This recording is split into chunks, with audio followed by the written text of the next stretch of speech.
10।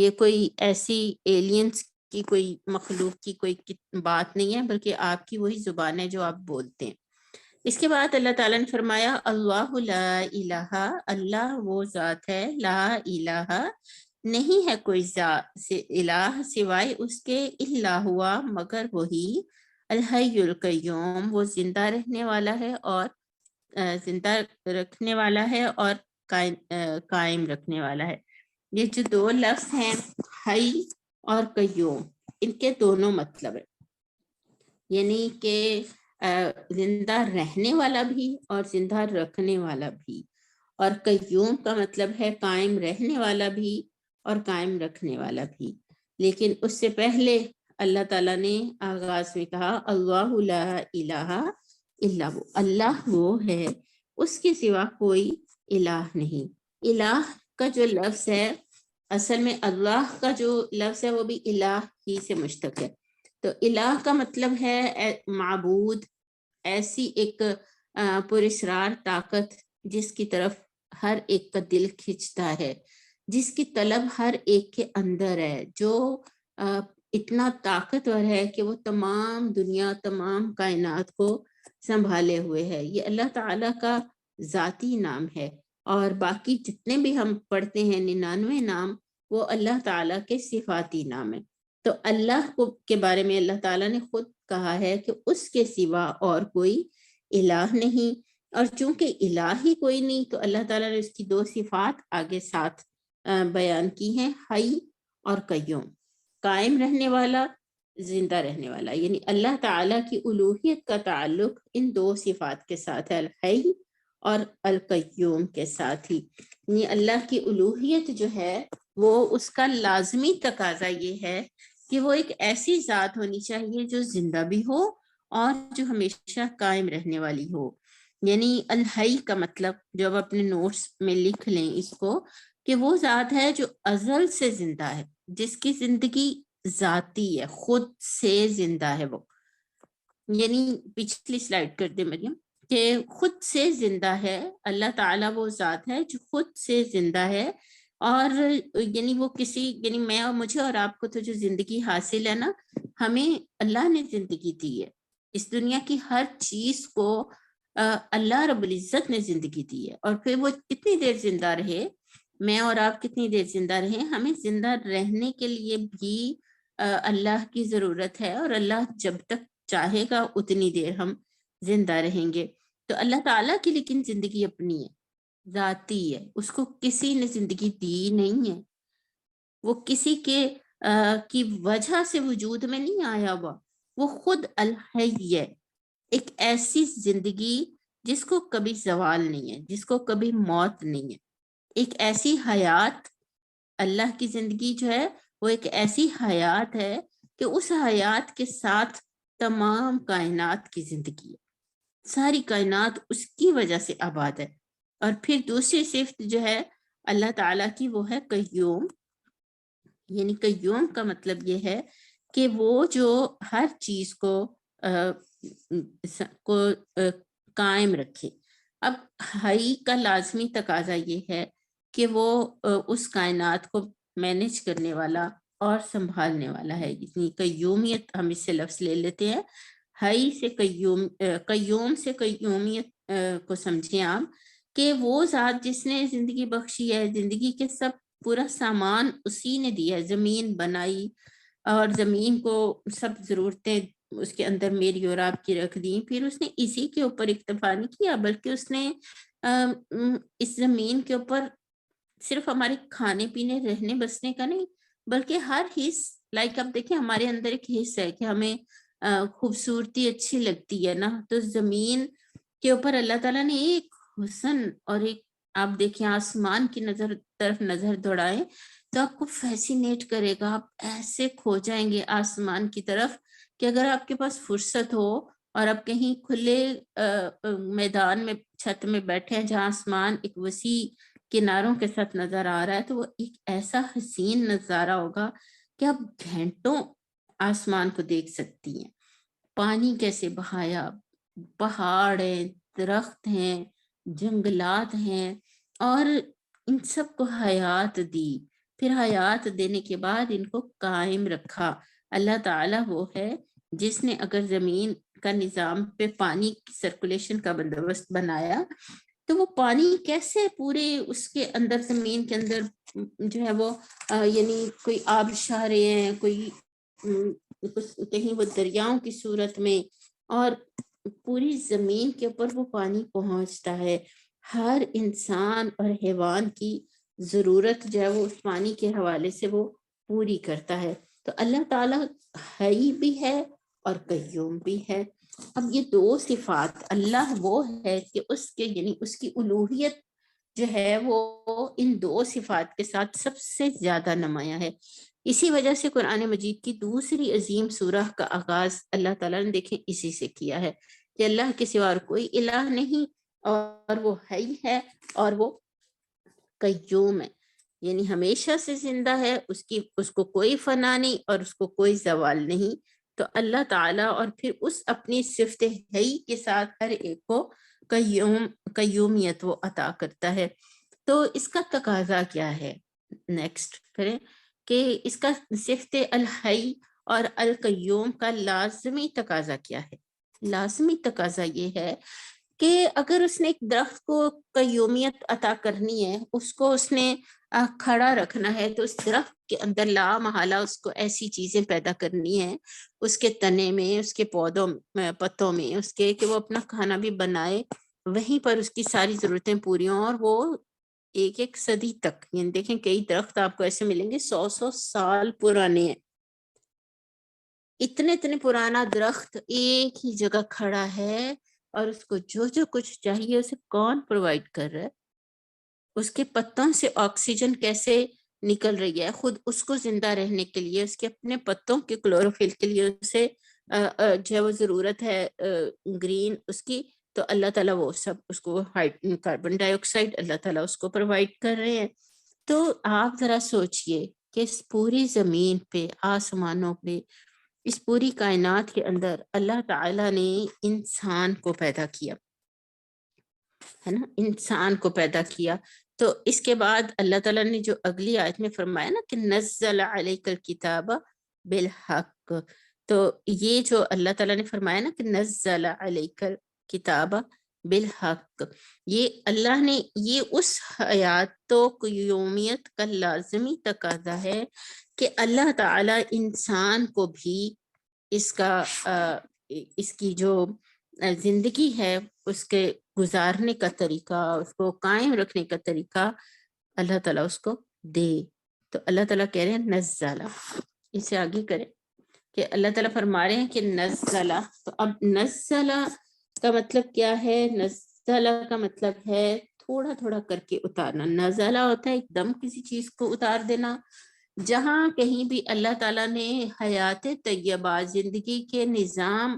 اور اس کی بات کی ہے نا پورے، وہاں اللہ تعالیٰ نے اس لفظ کو استعمال کیا، یعنی یہ کتاب ایک دم تو اللہ نے آسمان پر اتاری، مگر آسمان سے اللہ رب العزت نے پھر اسے نبی کریم صلی اللہ علیہ وسلم کے قلب پر آپ کی ضرورت کے مطابق آہستہ آہستہ اتارا۔ تو اللہ نے یہ کتاب اتاری، الکتاب جو ہے نا، الکتاب یہ وہ چیز ہے، یہ وہ فرقان ہے، یہ وہ رحمان کی طرف سے عظیم تحفہ ہے انسان کے لیے، کہ انسان اس دنیا کے اندر اب اپنی زندگی کو کیسے جیے گا اور کیسے قائم رکھے گا۔ یہ الحی اور القیوم کے ساتھ اگلی آیت کا جو تعلق ہے وہ یہ ہے۔ اور بالحق، حق کا کیا مطلب ہے؟ حق کی ایک ڈیفینیشن نیکسٹ کریں تو حق کی ایک ڈیفینیشن جو ہے وہ اللہ تعالیٰ امام راغب اصفہانی نے اس کو اپنی کتاب مفردات القرآن میں لکھا ہے کہ الحق للفعل والقول، کہ حق کا جو لفظ ہے نا فعل اور قول کے لیے استعمال ہوا ہے، الواقع یا بحسب ما یجب وقدر، ما یجب فی الوقت الذی یجب، کہ کوئی قول اور فعل اس وقت حق کہلاتا ہے جب وہ اس طرح پایا جائے جیسے کہ اسے پایا جانا چاہیے، اس انداز سے پایا جائے جتنا مناسب اور موزوں اسے پایا جانا چاہیے، اور اس وقت پایا جائے جب اس کی ضرورت ہے۔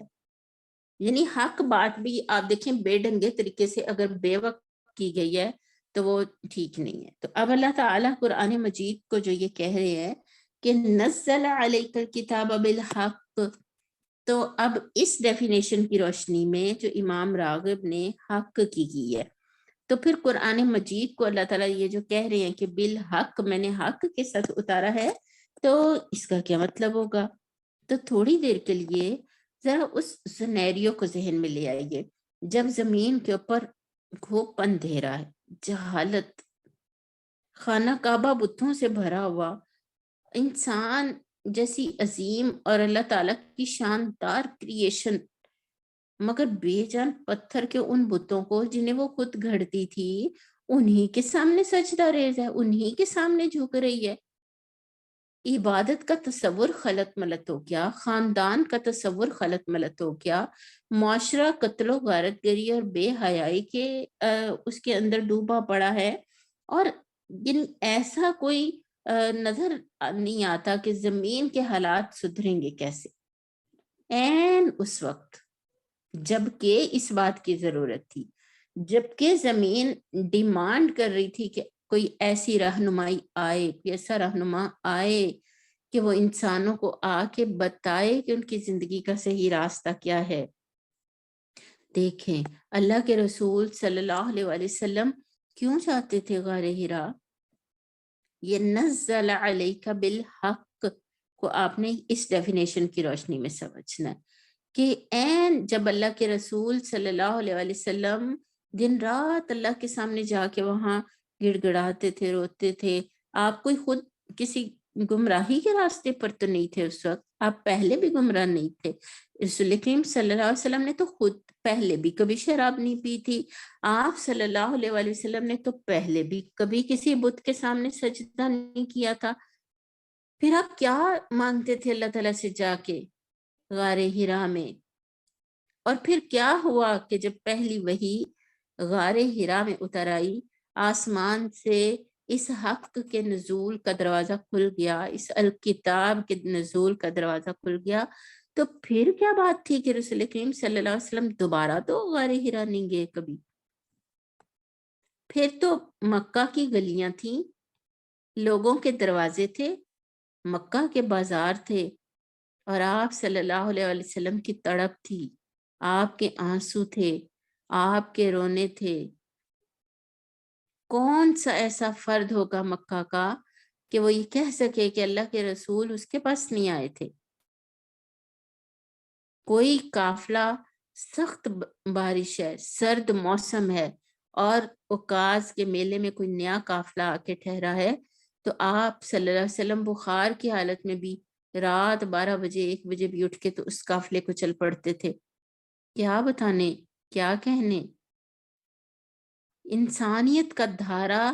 جس کتاب نے موڑنا تھا، یہ الحی اور القیوم کی طرف سے جو نزول جس کتاب کا شروع ہوا، تو وہ معاشرے نے حیات اور قیومیت اسی الکتاب سے پانی تھی. اگر وہ اس الکتاب کو قبول نہ کرتی، اگر اللہ کے رسول پر ایمان نہ لاتے، اگر اللہ پر ایمان نہ لاتے، تو معاشرہ کیسے سدھرتا؟ جبکہ اس کتاب کے نزول کے بعد صرف 23 سال کے عرصے میں اللہ رب العزت نے اس معاشرے کا رنگ ہی بدل دیا. بالکل مکمل طور پر جو ہے وہ کچھ کا کچھ بن گیا. وہ لوگ جو اس سے پہلے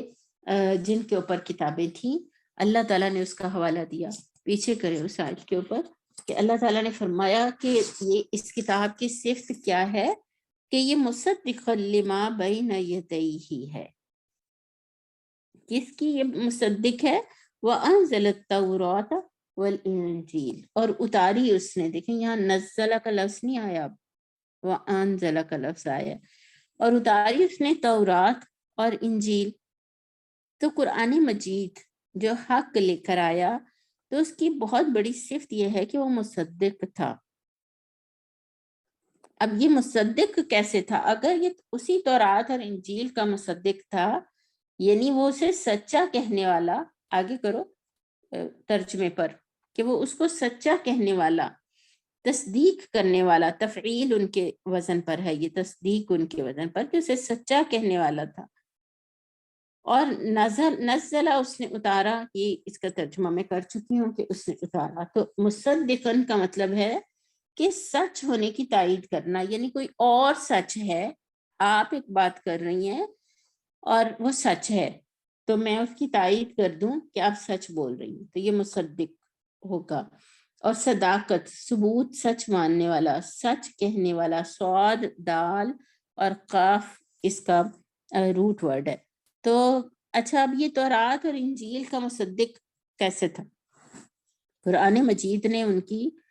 تصدیق کیسے کی؟ تو بعض اہل علم نے اس کا مطلب یہ لیا ہے کہ پہلی کتابوں نے اپنی پیش گوئیوں میں حضرت صلی اللہ علیہ وسلم کی متعدد صفات بیان کی ہیں کہ وہ آخری نبی آئے گا تو وہ ایسی اور ایسی صفات ہوں گی اس میں. اور آپ صلی اللہ علیہ وسلم کا ذکر بھی کیا، آپ کے وطن کا اور آپ کے جہاں آپ نے ہجرت کر کے جانی تھی، آپ کے صحابہ کا، آپ کے فتح مکہ کا. اور یہ تک ان کتابوں کے اندر آتا ہے کہ جو کتاب اترے گی وہ کس جامعیت کی ہوگی اور وہ کیسی باتیں ہوں گی جو اس کتاب کے اندر ہوں گی اور وہ کیسی تعلیمات لے کر آئیں گی. چنانچہ جب نبی کریم صلی اللہ علیہ وسلم آئے تو وہ بالکل عین اس کے مطابق آئے. وہ ساری پیش گوئیاں جو تھیں وہ سچ ثابت ہو گئی. تو ایک تو اس کا یہ مطلب ہے کہ مصدق یعنی اللہ تعالیٰ کی طرف سے جتنی باتیں پہلے سے اس کتاب، اس نبی کے حوالے سے موجود تھیں، اس قرآن مجید نے آ کے ان جو پیش گوئیاں تھیں ان کی تصدیق کر دی. لیکن مولانا مودودی نے جو اس کے حاشیے میں لکھا ہے تورات اور انجیل سے مراد کیا ہے، تو یہ سارا حاشیہ تو ہم نہیں پڑھیں گے، سارا حاشیہ ہم نہیں پڑھیں گے. مجھے حاشیہ ہے آپ نے کمپوز کیا ہوا تو وہ لے آئیں آپ. تورات اور انجیل سے کیا مراد ہے اور یہ کیا چیز ہے. تو مولانا مودودی نے جو اس کے حوالے سے لکھا ہے وہ دلچسپ ہے. اچھا، آپ کے کرنے کا کام یہ ہے کہ آپ نے گوگل کرنا ہے تورات کو اور انجیل کو، اور اگر آپ کو اس حوالے سے کچھ ملے تو آپ نے اس کو شیئر کرنا ہے. اس کے اندر آپ نے گروپ کے اندر آپ نے اس کو شیئر کرنا ہے. اور آپ نے کرنے کا تدبر کا یہ کام ہے کہ آپ نے یہ غور کرنا ہے کہ اللہ کی ذات وہ ہے جو ہے ہی ہے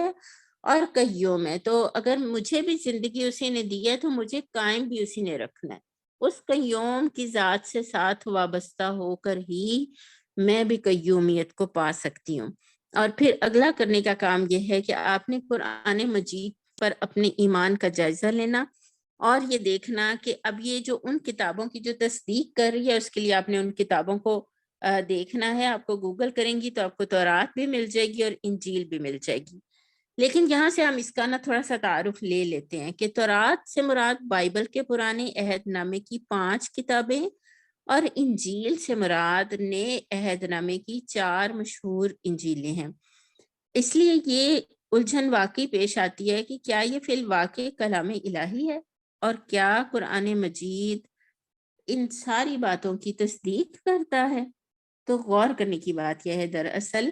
میری بہت عزیز طالبات قرآن کہ تورات سے مراد، ویسے تو جب قرآن کہہ رہا ہے کہ مصدقا لما بین یدیہ، اور یدیہ میں کیا ہے تورات اور انجیل، تو وہ کون سی تورات مراد لے رہا ہے؟ وہ والی تورات جو اب لوگوں کے درمیان، لوگوں کے ہاتھوں میں ہے. وہ انجیل جس کی 4 جلدیں ہیں جنہیں اناجیل اربعہ کہا جاتا ہے. تو دیکھیں تورات سے جب قرآن بات کرتا ہے نا تو قرآن ریفرنس میں اس تورات کا ذکر کرتا ہے جسے اللہ تعالیٰ نے موسیٰ علیہ السلام پر نازل کیا تھا اور تختیوں کی صورت میں موسیٰ علیہ السلام کو دی تھی. اب یہ وہ تختیاں ہیں، ٹھیک ہے، ان تختیوں میں سے اگر کوئی چیز مسنگ ہے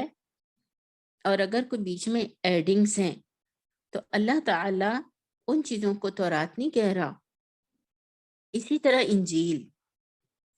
انجیل جو ہے نا وہ اگر اب آپ ڈھونڈنے لگیں تو اب آپ اگر ڈاؤن لوڈ کریں تو وہ ساری کی ساری انجیل اللہ کا کلام نہیں ہے. یا تسلی سے اس کا حاشیہ پڑھ لیجئے گا، آپ کے پاس تفہیم موجود ہے. تو میں حاصل آپ کے سامنے رکھ رہی ہوں کہ تمام جو انجیل ہے اس یہ یوں آپ سمجھیے کہ اگر آپ کے ہاتھ میں تفسیر ہے نا تو اوپر قرآن مجید ہے، نیچے ایک لائن کے ساتھ ڈویژن کی گئی ہے اور نیچے ترجمہ علیحدہ ہے، پھر ایک لائن کے ساتھ ڈویژن کی گئی ہے اور تفسیر علیحدہ ہے۔ ساری قرآن مجید کی جتنی آپ تفاسیر اٹھا کے دیکھیں نا تو ایسے ہی ہے، لیکن جو تورات اور انجیل ہے نا ان میں یہ بیچ میں جو لائنیں ہیں نا یہ ختم کر دی گئی، اور کہاں قرآن مجید کی آیت تورات کی آیت شروع ہو رہی ہے، کہاں پہ اس کا ترجمہ ہے، کہاں پہ بیچ میں موسیٰ علیہ السلام کی بات ہے یا کوئی عیسیٰ علیہ السلام کا قول ہے یا ان کی بات ہے، وہ سارا کچھ بیچ میں مکس ہو گیا۔ ٹھیک ہے، تو اس لیے مولانا نے جو ہسٹری لکھی ہے نا، مولانا اس میں لکھ رہے ہیں کہ بیت المقدس کی پہلی تباہی تک جو یہ کتاب ہے یہ محفوظ تھی، اور ایک کاپی جو بنی لاوی کے حوالے کی گئی تھی پتھر کے لوحوں سمیت عہد کے صندوق میں رکھ دی گئی تھی، اور بنی اسرائیل اسی کو تورات کے نام سے جانتے ہیں، لیکن اس سے ان کی غفلت اس حد تک پہنچ چکی تھی کہ یہودیہ کے بعد یوسیہ کے عہد میں جب ہیکل سلیمانی کی مرمت ہوئی تو اتفاق سے سردار کاہن یعنی ہیکل کے سجادہ نشین اور قوم کے سب سے بڑے پیشوا خلقیہ کو ایک جگہ تورات لکھی ہوئی مل گئی، اور اس نے ایک بڑے عجوبے کی طرح اس کو شاہی منشی کو دیا، اور شاہی منشی نے اس کو بڑی ایک عجوبے کی طرح جا کر بادشاہ وقت کو پیش کی۔ تو یہ دیکھیں آپ، یعنی یہ اتنی وہ چیز غائب ہو چکی تھی، چیز ادھر ادھر ہو چکی تھی کہ اس کو اب دوبارہ سے لوگوں کے سامنے لانا کتنا ان کے لیے ایک عجیب سی بات تھی، اور یہی وجہ ہے کہ بعد میں یہ یعنی تاریخ کے ان ادوار میں سے گزرتے ہوئے یہ تقریباً 17 کتابوں پر مشتمل ایک کتاب بن گئی۔ تو وہ یہ کیسے بن گئی نا، اب ہم کہتے ہیں نا کہ یہ 6 جلدیں ہیں تفسیر کی، تفسیر القرآن کی 4 جلدیں ہیں، مگر قرآن مجید کی اپنی تو ایک ہی جلد ہے نا، ایک جلد میں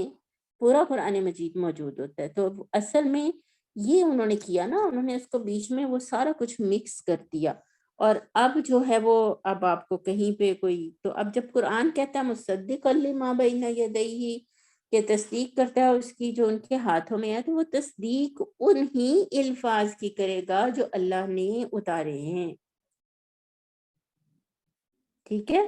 بعد میں کوئی جو کچھ شامل کیا گیا ہے اللہ تعالیٰ اسے تورات نہیں کہہ رہے، اللہ تعالیٰ اسے انجیل نہیں کہہ رہے۔ تو اگر تو آپ قرآن کو بہت زیادہ پڑھیں نا تو آپ کو اس کے بھی وہ پتہ چل جائے گا اس کے مزاج کا کہ یہ چیز جو ہے یہ قرآن مجید کے مطابق ہے یا نہیں۔ نیکسٹ آیت پہ آ جائیں، من قبل ھدی للناس، تو وہ جو تورات اور انجیل ہیں وہ اس سے پہلے ہدایت ہیں لوگوں کے لیے، وَأَنزَلَ الْفُرْقَانَ، اور اللہ نے فرقان نازل کی، یہ اللہ ہدایت ہے لوگوں کے لیے، ہدایت یعنی اگر اس سے پہلے بھی جب جس قوم کے اندر اللہ نے تورات اتاری، جس قوم کے اندر اللہ تعالیٰ نے انجیل اتاری، تو وہ یہ ان کے لیے اس کی حیثیت ایسی ہی تھی جیسی نبی صلی اللہ علیہ وسلم کی امت کے لیے قرآن مجید کی حیثیت،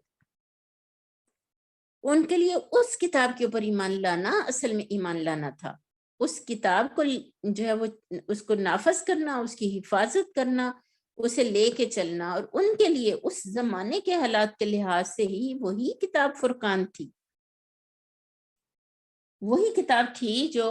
حق اور باطل کے درمیان فرق کرتی تھی اور ان کو سمجھاتی تھی۔ اصل میں تورات جو ہے وہ عبرانی زبان میں شریعت کو کہتے ہیں، یعنی وہ جو اس کو شریعت دی گئی تھی نا، تو جو موسیٰ علیہ السلام پر اتری تھی، تو چونکہ تورات کی شریعت میں قصاص پر زور دیا گیا ہے، اور تورات حضرت موسیٰ علیہ السلام کی بعثت سے لے کر ان کے وفات کے 40 سال بعد تک کے واقعات کی کتاب ہے، اور انجیل عبرانی زبان میں انجیل جو ہے وہ خوشخبری کو کہتے ہیں، یہ آسمانی کتاب حضرت عیسیٰ علیہ السلام پر نازل کی گئی، اور انجیل حضرت عیسیٰ علیہ السلام کے آخری 2.5 سال کے خطبات پر بھی مشتمل ہے، اور ان کی جو تعلیمات تھیں اس میں وہ عفو درگزر کے اوپر بہت زور دیتے تھے اس لیے انجیل کو اگر آپ پڑھیں نا تو وہ اس کے اندر آپ کو یہ چیزیں نظر آتی ہیں. تو اللہ تعالیٰ نے یہ اس زمانے کے لوگوں کے لیے یہی فرقان تھا. تو فرقان یعنی حق اور باطل میں فرق کر دینے والا، جدا جدا کر دینے والا. تو اللہ تعالیٰ کہتے ہیں ان الذین کفروا، الفرقان کا مطلب دیکھ لیں، یہ پھاڑنا، الگ الگ کر کے جدا کر دینا، فرق، امتیاز. مراد ہے وہ نور. اگر آپ قرآن کو پڑھتے رہیں، اب سورۃ الکہف کو کہا گیا نا کہ آپ جمعہ کو پڑھیں لازماً، اور تو یہ نور بن جائے گی. نور کیسے بنے گی نا کہ آپ ان واقعات پہ تدبر کریں گے تو آپ کو قیام اس دن ہونے والے، اس ہفتے میں ہونے والے ان واقعات کی رہنمائی وہاں سے مل جائے گی، اور آپ کو حق اور باطل کا فرق الگ الگ سمجھ میں آ جائے گا. تو مراد وہ نور ہے جو حق کو باطل سے الگ کر دے. قرآن دلیل حجت ہے، مصدر ہے، اور باب ناصر اور ضربہ دونوں سے یہ اس کا ملتا ہے. انتقام کا مطلب ہے انتقام لینا، بدلہ لینا، سزا دینا، غلبہ پانا. اور عزیز کا مطلب ہے غالب، غلبے کی وجہ سے عزت، اقتدار، قابل عزت، درست، زور آور، طاقتور. اللہ تعالیٰ کا یہ صفاتی نام ہے. تو اللہ تعالیٰ کہہ رہے ہیں واللہ عزیز ان الذین کفروا بآیات اللہ، بے شک وہ لوگ جنہوں نے ہمارے اللہ کی آیات کا کفر کیا، لہم عذاب شدید، ان کے لیے بہت سخت عذاب ہے. واللہ عزیز ذو انتقام، اور اللہ تعالیٰ تو غالب، انتقام لینے والا ہے. ان اللہ لا یخفا، دیکھیں اللہ کی آیتوں کا کفر جیسے ان قوموں کے لیے تھا، تو اب قرآن مجید کو نہ ماننے والوں کے لیے بھی اسی طرح عذاب شدید ہے. اور اللہ تعالیٰ بہت غالب ہستی ہے، وہ جو چاہتا ہے وہ کرتا ہے. ان اللہ لا یخفا علیہ شیء فی الارض ولا فی السماء، وہی ذات ہے، نہیں چھپی ہوئی کوئی بھی چیز اس سے، نہ زمینوں میں اور نہ آسمانوں میں. هو الذی یصورکم فی الارحام، وہی ذات ہے جو تصویریں بناتا ہے تمہاری رحموں میں، کیف یشاء، جیسی چاہتا ہے. لا الہ الا هو العزیز الحکیم، اس کے سوا اور کوئی الہ نہیں، اور وہ غالب اور حکمت والا ہے. اللہ تعالیٰ کی یہ اس جو فرقان اس نے اتارا ہے، تو یہ اس کے اوپر اللہ تعالیٰ نے یہ دلیل دی ہے کہ وہی ذات ہے جو تمہارے رحموں میں تمہاری تصویریں بناتا ہے. یہ ایک ایسی بات کا حوالہ اللہ تعالیٰ نے دیا ہے نا. رحم جو ہے وہ ویسے عورت کے رحم کو کہا گیا نا یہاں پہ اس سے مراد، تو اسی لیے اسی رحم سے مراد جو ہے وہ سب ہمارے نزدیکی رشتے، قرابت کے جتنے رشتے ہیں، یہ اس سے مراد یہ ہیں. لیکن رحم کے اندر جب بچہ ہوتا ہے ماں کے پیٹ میں، تو اب وہاں پہ اس کی صورت کیسی بنے، کس جیسا ناک نقشہ ہو، کس جیسا وہ بچہ ہو، یہ کون اس کو جان سکتا ہے. تو اللہ تعالیٰ نے اتنی اس قدرت کاملہ کا اظہار کیا ہے جس کو ہر انسان قریب سے جانتا ہے کہ اللہ ہی ذات ہے. جب وہ حی ہے، جب وہ قیوم ہے، جب وہی حی اور قیوم ہے، تو پھر اس کتاب کو اتارنا جس طرح اس نے تورات اور انجیل دی پہلے، اور اس وقت تورات اور انجیل لوگوں کے لیے اس کی حیثیت الفرقان کی تھی، اب اس قرآن مجید کی حیثیت ایک الفرقان کی ہے. اور وہ لوگ جنہوں نے کفر کیا، تو اب وہ اللہ کی آیتوں کا جو انکار کرتے ہیں ان کے لیے سخت عذاب کیوں کرے؟ کیونکہ وہ اس حی اور قیوم کے خلاف جو ہے وہ زندگی میں فساد برپا کرتے ہیں. تو اللہ تعالیٰ نے ان کے بارے میں کہا کہ ان کے لیے سخت عذاب ہے، اور زمین اور آسمانوں کی کوئی چیز اس سے چھپی نہیں ہوئی. اور یہ سب سے اہم بات کہ عورت کے رحم میں خود انسان کی شکل تک کیسی بنے، کس طرح سے ہو، وہ یعنی ایک بہت بڑی حقیقت ہے. مولانا اس کے حاشیے میں لکھتے ہیں کہ دو اہم حقیقتیں ہیں جن کی طرف اللہ تعالیٰ نے اشارہ کیا. ایک یہ کہ وہ تمہاری فطرت کو جیسا وہ جانتا ہے کوئی دوسرا نہیں جان سکتا، اور تم خود تو بالکل بھی نہیں جان سکتے، ہے نا. میری کیا فطرت ہے خود مجھے بھی نہیں پتا ہوگا.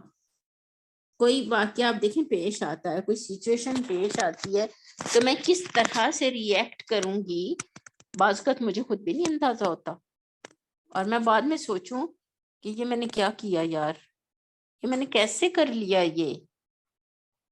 تو میری اپنی فطرت کیسی ہے اس کا تو خود مجھے نہیں پتا ہوگا، تو میرے لیے کیا چاہ رہا ہے کہ میں اپنی رہنمائی کے لیے اللہ تعالیٰ پہ بھروسہ نہ کروں، ہے نا؟ تو پھر مجھے جس نے تخلیق کیا، مجھے جس نے بنایا، لازماً مجھے اسی کی رہنمائی کے اوپر اعتماد کرنا ہوگا۔ اور پھر دوسرا یہ کہ جس نے تمہارے اس تکرار حمل سے لے کر بعد کے مراحل تک ہر موقع پر تمہاری چھوٹی سے چھوٹی ضرورتوں تک کو پورا کرنے کا اہتمام کیا، کس طرح ممکن تھا کہ وہ دنیا کی زندگی میں تمہاری ہدایت اور رہنمائی کا انتظام نہ کرتا، حالانکہ تم سب سے بڑھ کر اگر کسی چیز کے محتاج ہو تو وہ یہی ہدایت ہے۔ اسی چیز کی تمہیں سب سے زیادہ ضرورت ہے کہ تمہیں زندگی کیسے گزارنی ہے، اور کوئی تمہیں بتائے کہ تمہیں زندگی کیسے گزارنی ہے۔ اب یہ اس کتاب کے بارے میں ہی اللہ تعالیٰ فرما رہے ہیں، یہ منہ کا جو اشارہ ہے، هو الذی انزل علیک الکتاب، وہی ذات ہے جس نے تم پر اتاری کتاب، منہ آیات محکمات، اس میں آیات ہیں جو محکمات ہیں، ہن ام الکتابی، وہ کتاب کی اصل بنیاد ہیں، وَأُخَرُ متشابہات، اور دوسری ہیں جو متشابہات ہیں، فَأَمَّا الَّذِينَ فِي قُلُوبِهِمْ زَيْغٌ، تو وہ لوگ جن کے دلوں میں ٹیڑھ ہے، فَيَتَّبِعُونَ مَا تَشَابَهَ مِنْهُ ابْتِغَاءَ الْفِتْنَةِ، تو وہ چاہتے ہیں کہ یتبعون، جو اس کا پیچھا کرتے ہیں جو اس میں سے متشابہ ہے، ابتغاء الفتنہ، وہ فتنہ چاہتے ہیں، وابتغاء تأویلہ، اور وہ اس کی تعویل تلاش کرتے ہیں، وما یعلم تأویلہ، اور نہیں جانتا اس کی تعویل الا اللہ، مگر بس اللہ، والراسخون فی العلم، اور وہ لوگ جو راسخ ہیں فی العلم میں، علم کا رسوخ ہے جن کے اندر، یقولون، وہ کہتے ہیں، آمنا بھی، ہم ایمان لائے اس پر، کل من عندنا، سب من عند ربنا، سب ہمارے رب کی طرف سے ہے، وما یذکر الا اولو الالباب، اور نہیں نصیحت پکڑتے مگر بس عقل مند، ربنا، اے ہمارے رب، لا تزغ قلوبنا بعد اذ ہدیتنا، تو نہیں ٹیڑھ ڈال ہمارے دلوں میں، بعد اذ ہدیتنا، جبکہ تو نے ہمیں ہدایت دے دی، وہب لنا من لدنک، اور تو اپنے پاس سے دے ہمیں رحمتن، رحمت، انک انت الوہاب، بے شک تو ہی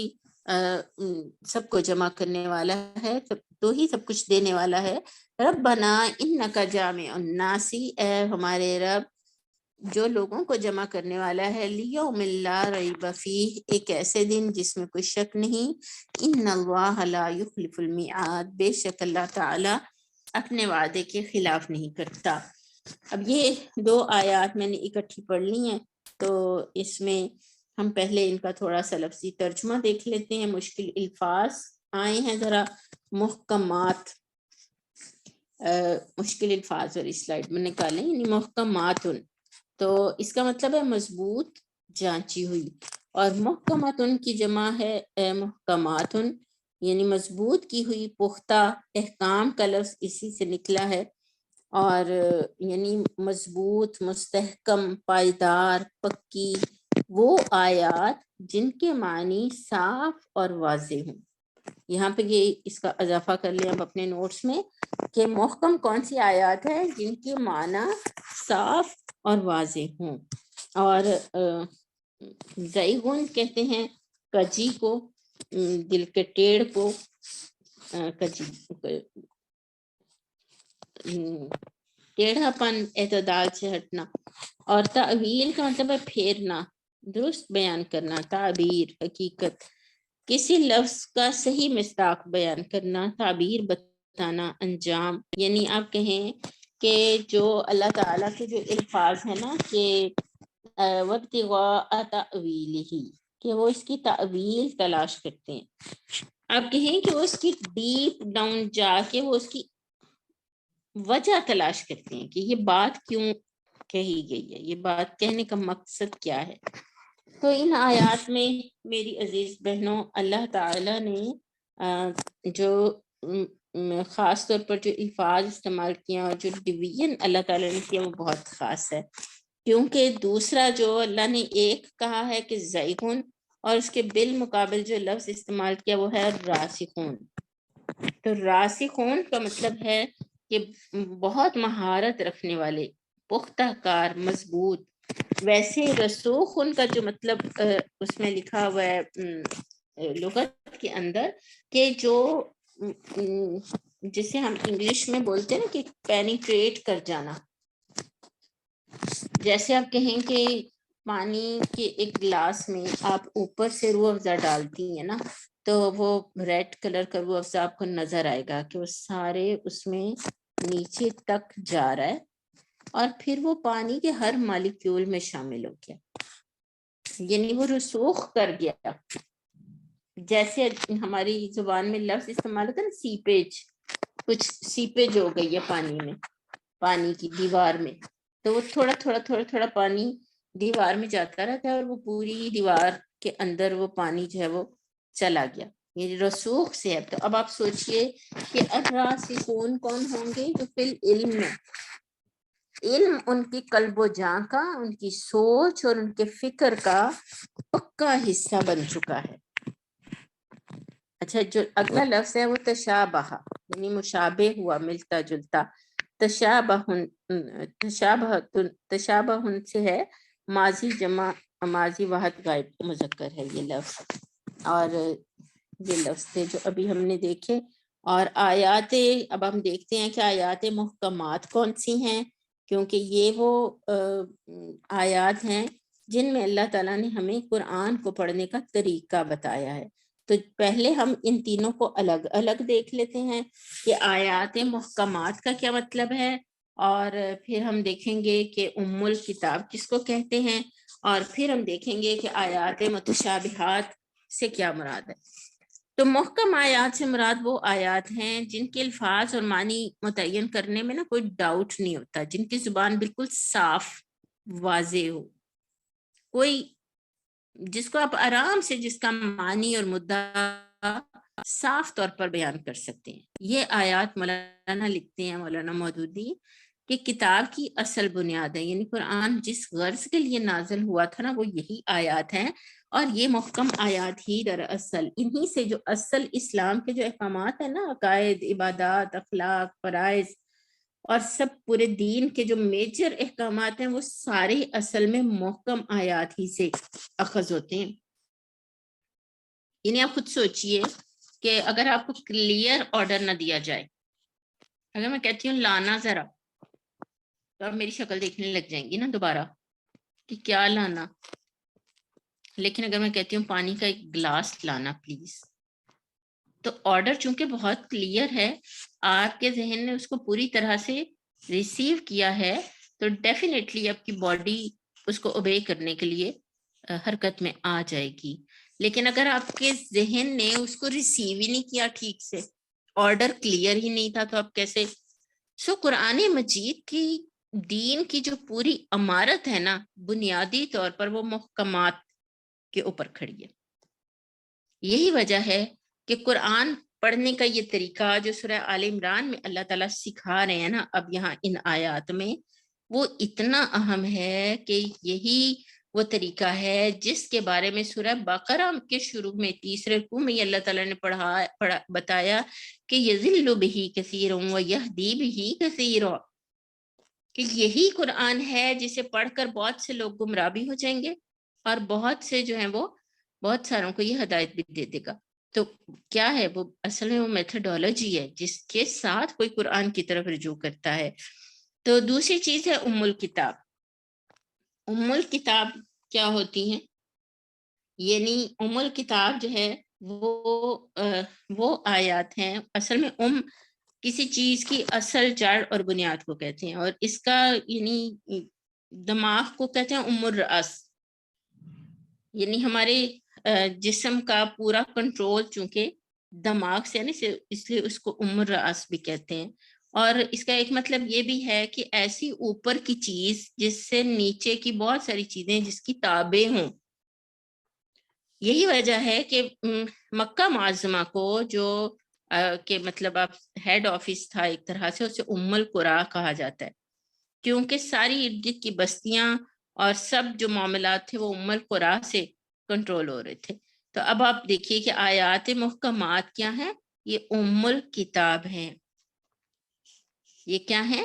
ام الکتاب ہیں، یعنی قرآن مجید کے تمام مسائل اصل میں ان محکم آیات ہی سے اخذ ہوتے ہیں۔ پورا دین انہی سے نکلتا ہے، انہی کی طرف لوٹتا ہے۔ ہدایت کا سر چشمہ اصل آپ کہیں کہ وہ یہی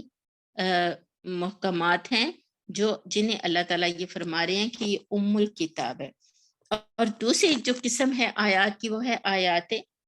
متشابہات۔ اب آیات متشابہات کون سی ہیں؟ وہ ایسی آیات ہیں جن کے معنی جو ہے وہ ایک کلیئرٹی کے ساتھ آپ کے ذہن میں آ نہیں سکتے اور انسان کنفیوز رہے گا۔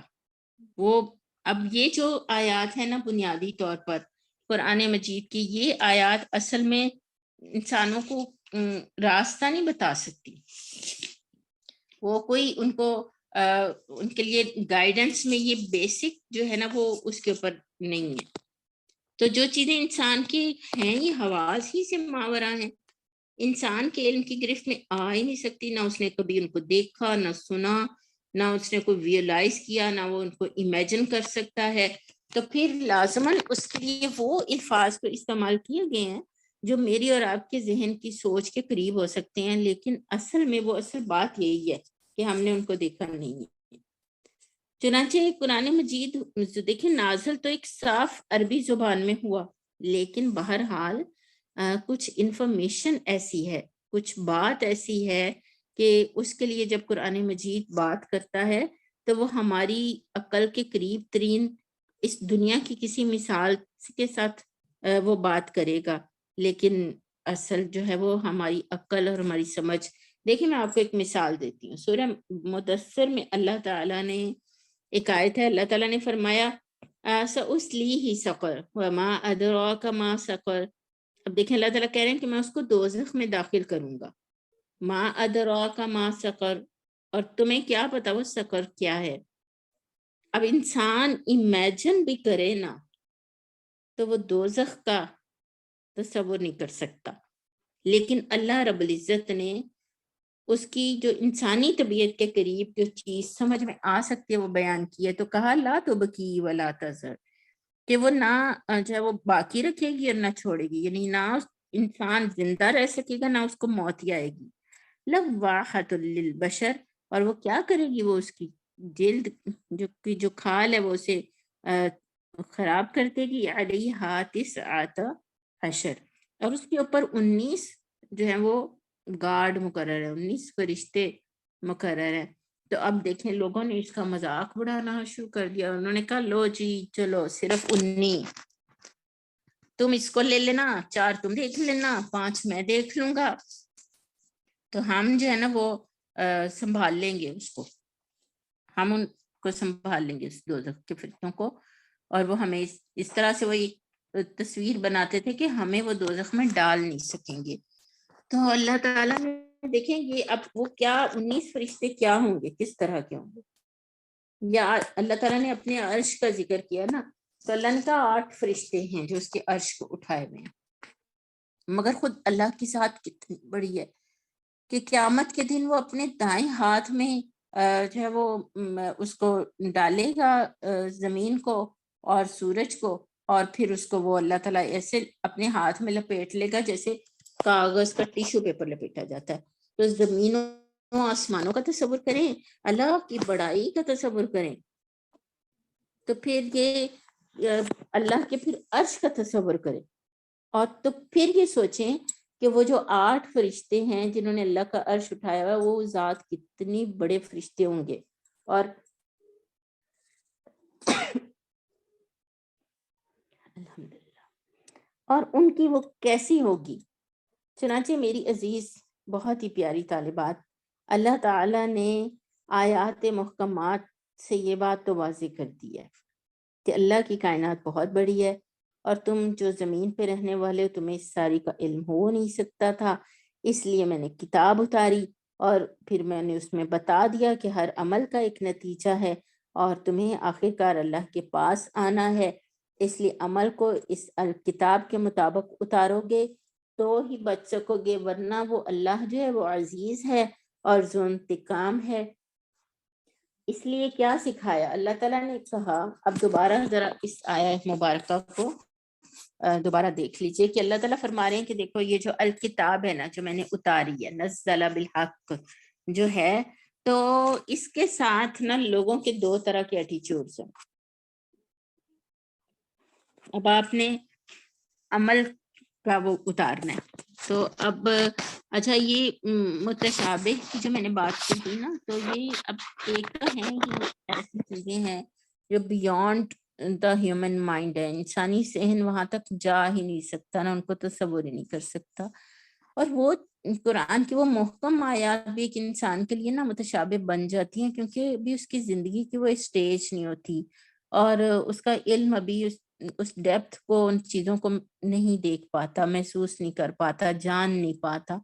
تو وہ اس کے لیے قرآن مجید کو بار بار پڑھنے میں ہی اس کو اس کی سمجھ آنی شروع ہوتی ہے۔ تو اللہ تعالیٰ نے جو ایٹیچیوڈز بیان کیے نا دو طرح کے لوگوں کے، ایک کون سا ہے جس کے دل میں ٹیڑھ ہے۔ اب آپ اپنے پیج پہ آپ نے بعد میں تصویر شیئر کرنی ہے اس کے اندر، گروپ کے اندر، ٹھیک ہے، اپنی کاپی کے اوپر آپ ایک لائن لگائیں اور ایک طرف آپ اس کی ہیڈنگ بنائیں اما الذین فی قلوبہم زیغ، اور دوسری طرف آپ ہیڈنگ بنائیں والراسخون فی العلم۔ یہ دو کیٹیگریز ہیں جن کی بات اللہ تعالیٰ نے کی ہے۔ تو وہ جو زیغون ہیں وہ کیا کرتے ہیں، ان کا کیا ایٹیچیوڈ ہے، وہ قرآن کو کیوں کر پڑھتے ہیں، کیسے پڑھتے ہیں، ان کی پہلی صفت کیا ہے، فَيَتَّبِعُونَ مَا تَشَابَهَ مِنْهُ، ان کا فوکس جو ہے نا قرآن مجید کو پڑھنے میں وہ محکم آیات نہیں ہوتی، ان کا فوکس وہ متشابہات ہوتے ہیں۔ جو بات سیدھی سمجھ آ رہی ہے نا، جس کو لے کے کھڑے ہو جانا ہے، جس کو پریکٹس کرنا ہے، وہ اس کو فوکس نہیں کر رہے ہیں، وہ اس کو فوکس کر رہے ہیں جو سمجھ میں نہیں آ رہی، اور ہائے یار اس کا کیا مطلب ہے، لاؤ نکالو کتابیں، اس کو کھنگالیں، اس کو دیکھیں اور اس کو معنی پہچاننے بنانے کی اس کے کوئی کوشش کرتے ہیں، کوئی اس کی ڈیپتھ ڈھونڈنے کی کوشش کرتے ہیں، جبکہ وہ تو ہیں ہی انسانی ذہن سے اوپر کی چیزیں ہیں۔ جیسے ابھی میں نے مثال دی ہے کہ وہ 19 فرشتوں کو کتنا وہ امیجن کر سکتے ہیں کہ وہ کس طرح کے فرشتے ہوں گے جن کو اللہ تعالیٰ نے اتنی بڑی جہنم کو سنبھالنے کے لیے بنایا۔ تو پہلا ایٹیچیوڈ ان کا کیا ہے کہ وہ محکمات کو فوکس نہیں کرتے، وہ متشابہات کو فوکس کرتے ہیں۔ اور پھر دوسرا کیا ہے، ابتغاء الفتنۃ، کہ دوسرا کیا کرتے ہیں، وہ بیچ میں سے فتنہ اٹھانے کے لیے، انسانوں کو، مسلمانوں کو آپس میں پھاڑنے، فرقہ بندی، حق سے ہٹانے کے لیے وہ قرآن کو چاہتے ہیں، قرآن کے آیات میں جو تحقیق کرتے ہیں، وہاں سے جو چیزیں اٹھانے کی فکر کرتے ہیں، وہ اصل میں فتنے کے لیے ہوتا ہے۔ اور تیسری چیز کیا ہے، ابتغاء تأویلی، وہ اس کی وجہ تلاش کرنے کی کوشش کرتے ہیں۔ حالانکہ اگر اب اللہ تعالیٰ نے کہا کہ نہیں، اب وہ کہیں کہ اب یہ 19 کیوں ہے بھئی، یہ لفظ 19 کا کیا مطلب ہے، 17 کیوں نہیں فرشتے اللہ نے کہہ دیا کہ جہنم کے اوپر 17 فرشتے ہوں گے، تو اب یہ کیا طریقہ کار ہے کہ وہ اس کی تعویل تلاش کریں گے۔ تو حالانکہ اب اس بات کی میں اور آپ، کیا زمین و آسمان کی ساری مخلوقات بھی مل جائیں اور اس بات کی تعویل تلاش کرنے کی کوشش کریں کہ اللہ نے 19 فرشتے ہی کیوں مقرر کیے ہیں، تو وہ ڈھونڈ سکیں گے؟ حالانکہ اللہ تعالیٰ کہہ رہے ہیں وَمَا يَعْلَمُ تَأْوِيلَهُ إِلَّا اللَّهُ، اللہ کے سوا تو ان کی کوئی تعویل جانتا ہی نہیں ہے۔ یعنی 8 فرشتے کیوں ہیں، اللہ نے دوزخ کو کیسا بنایا، اللہ تعالیٰ نے جنت میں کیا کیا کچھ رکھا ہوگا، اب اسی کی آپ دیکھیں، اور معجزات کی کہانیاں اور ایسی چیزوں پہ اب چلے جائیں۔ لیکن اللہ تعالیٰ کہتے ہیں کہ راسخون فی العلم کا ایٹیچیوڈ کیا ہے، اور کیا بننا ہے، مجھے اور آپ کو کس گروپ میں جانا ہے، بتائیں۔ دیکھیں اگر آپ کہیں گی نا کہ ہمیں تو راسخون فی العلم میں شامل ہونا ہے تو علم تو حاصل کرنا پڑے گا نا، پھر کم از کم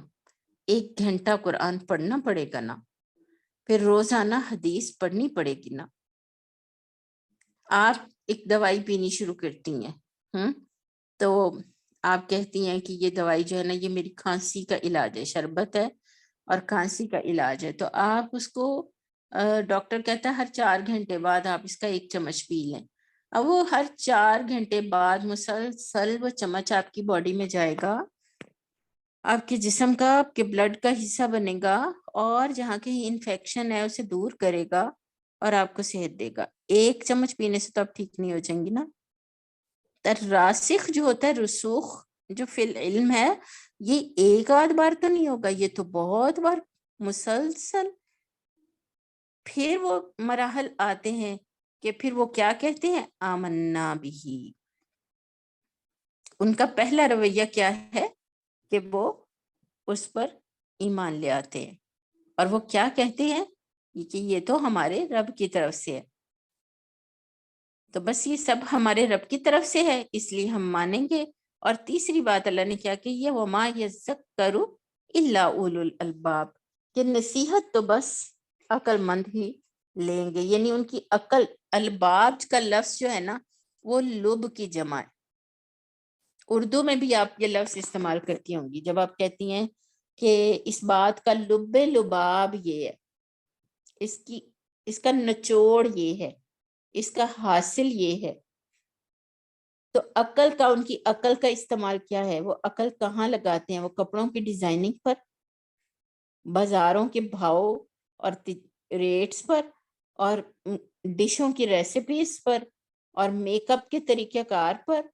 خوبصورت اور حسین اور سمارٹ بننے کے طریقہ کار پر۔ وہ اپنی عقل کو کہاں انویسٹ کرتے ہیں؟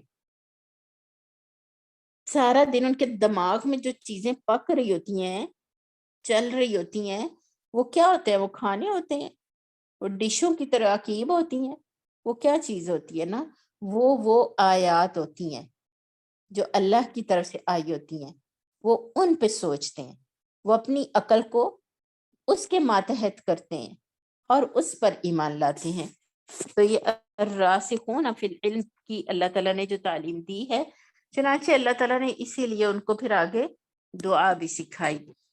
چوتھا ان کا کام کیا ہے کہ راسخون فی العلم کیا کرتے ہیں کہ وہ دعا مانگتے ہیں۔ وہ کہتے ہیں ربنا لا تزغ قلوبنا بعد اذ ہدیتنا وہب لنا، نیکسٹ کرنا مریم، انت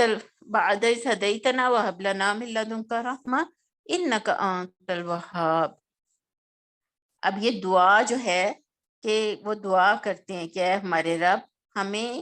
ہمارے دلوں میں کجی نہ ڈالنا ہدایت دینے کے بعد۔ یعنی ان کی جو دعا ہے کہ انسان کی جو عقل ہے اس کے اوپر خواہشات نفس کا غلبہ ہو جاتا ہے، ایجنٹ بن جاتی ہے عقل اس کی خواہش کی، اور ہوتا کیا ہے، آہستہ آہستہ جو اس کا دل ہے وہ مر جاتا ہے۔ یہ جو انسانی اندر جو انسان کے قلب و دماغ میں جو کشمکش ہوتی ہے نا، اصل میں جو انسان اس کشمکش میں ایمان اور یقین جو ہے وہ اس کو حاصل کر لے،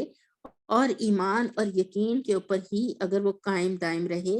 تو اللہ تعالیٰ اس کے دل کو مضبوطی دے دیتے ہیں۔ پھر وہ اس ہدایت کو اللہ کی طرف سے سمجھتے ہوئے ایک سرمایہ سمجھتا ہے، اور اللہ کے آگے بیٹھ کے یہ دعا مانگتا ہے۔ تو یہ دعا دراصل اپنی بالکل نفی ہے، یعنی میں تو بہت نماز پڑھنے والی ہوں، میں پردہ کرنے والی ہوں، میں بہت نیکیوں کی راہ پہ چلنے والی ہوں، استغفر اللہ۔ آپ یقین کریں ہم کسی قابل نہیں ہیں اگر اللہ تعالیٰ نے ہمیں اس کام پہ نہ لگایا ہو۔ اس لیے بندہ مومن وہ جو راسخ، جتنا علم کا رسوخ اس کو حاصل ہوتا ہے، اتنی اس کو یہ بات سمجھ آتی ہے کہ یار میں تو کچھ بھی نہیں ہوں، میرے اللہ تعالیٰ نے میرے دل و دماغ کو ہدایت پہ جمایا تو میں جمع۔ انسان لوگوں کے درمیان کھڑا ہوتا ہے، عدالتوں میں کھڑا ہوتا ہے، ہر اس معاملے کو تجارتوں میں، بازاروں میں، حکومتوں میں، پارلیمنٹ میں اور انٹرنیشنل معاملات کرتے ہوئے تک اس کے دل و دماغ میں ایک ہی بات ہوتی ہے کہ اگر میں نے ٹھیک فیصلہ کیا ہے، اگر میرے دل میں کوئی اللہ کی طرف سے ٹھیک بات آئی ہے تو وہ اللہ کی طرف سے ہے، اور اللہ تعالیٰ ہی کے پاس میں نے جانا ہے، اور اللہ ہی کے پاس اللہ ہی جو ہے وہ اِنَّكَ جَامِعُ النَّاسِ لِيَوْمٍ لَا رَيْبَ فِيهِ إِنَّ اللَّهَ لَا يُخْلِفُ الْمِيعَادَ، کہ میرا ہر عمل اللہ کی نگاہ میں ہے۔ تو الراسخون فی العلم کی صفت کیا ہے کہ وہ یہ دعا مانگتے ہیں، ہر لمحہ دعا مانگتے ہیں۔ تو اس ہفتے کرنے کا کام ہمارا یہ ہوگا کہ ہم ہر نماز کے بعد تو لازماً ہاتھ اٹھا کے اللہ سے یہ دعا مانگیں گی، اور میری عزیز بہنوں کی کوئی ایک نماز کا وقت ایسا بھی رکھیے گا کہ علیحدہ بیٹھ کے ایک تنہائی اور ایک یکسوئی میں اللہ سے رو کے دعا مانگیے گا کہ ربنا لا تزغ قلوبنا بعد اذ ہدیتنا، اللہ میرے دل میں تو اب ٹیڑھ نہ ڈالنا۔ اللہ نے بندہ مومن کی پیارے نبی صلی اللہ علیہ وسلم نے یہ نشانی بتائی ہے کہ اگر اسے دوبارہ اس کفر کی طرف جانے کی بات کی جائے تو اسے ایسے لگے جیسے موت آ جائے گی، جیسے اسے آگ میں پھینک دیا جائے، لیکن وہ دوبارہ اس حالت کفر کی طرف جانا پسند نہ کرے، دل ایمان کی محبت سے بھر جائے، اور ہر لمحہ ہمارے رب سے یہ دعا ہو کہ اللہ، اور دیکھیں یہ جو تزغ ہے نا، اللہ تعالیٰ نے کہا فلما زاغوا، کس صورت کی آیت ہے یہ مجھے یاد نہیں آ رہا، فلما زاغوا ازاغ اللہ قلوبہم، کہ جب انہوں نے وہ ٹیڑھ اختیار کی نا تو اللہ نے ان کے دل ہی ٹیڑھے کر دیے۔ استغفر اللہ، یہ دل ٹیڑھے ہو جاتے ہیں نا جب عقل ٹیڑھی ہو جاتی، ٹھیک چیزیں غلط لگتی ہیں، غلط چیزیں ٹھیک لگنے لگ جاتی ہیں، بے حیائی اچھی لگے گی، جھوٹ بولنا اچھا لگے گا، دھوکہ دینا اچھا لگے گا، جائز لگے گا، وعدہ توڑ دینا جائز لگے گا دل کو، غیر اللہ سے مانگنا اور غیر الہوں کے نظام کے اوپر چلنا ٹھیک لگے گا، اٹس اوکے، گورے ٹھیک ہیں، یورپ کا نظام کتنا اچھا ہے، ان کا ماڈل کتنا اچھا ہے۔ میری عزیز بہنوں، یہ سارے دلوں کے ٹیڑھ ہیں کہ ہمیں اسلام اور اس کے نظام کے اوپر تو یقین نہیں ہے، لیکن ہمیں دوسروں کے اس کے اوپر جو ہے وہ ہم مطمئن اور خوش ہوتے ہیں کہ وہ لوگ ٹھیک چل رہے ہیں۔ تو یہ دعا مانگیں گے، رو کے مانگیں گے اللہ سے فریاد کریں گے کہ اللہ تو نے ہمارے دلوں کو اگر منتخب کیا ہے، ہمیں تو نے اگر ہدایت دے دی ہے، اے ہمارے رب، اس کے بعد اب ہمیں کجی میں نہ ڈالنا، ہمارے دلوں کو اب ٹیڑھا نہ کرنا۔ تو اللہ تعالیٰ مجھے اور آپ کو استقامت دے۔ ان آیات کو جو ہم نے پڑھی ہیں، اللہ تعالیٰ قیامت کے دن میرے اور آپ کے حق میں حجت بنا دے۔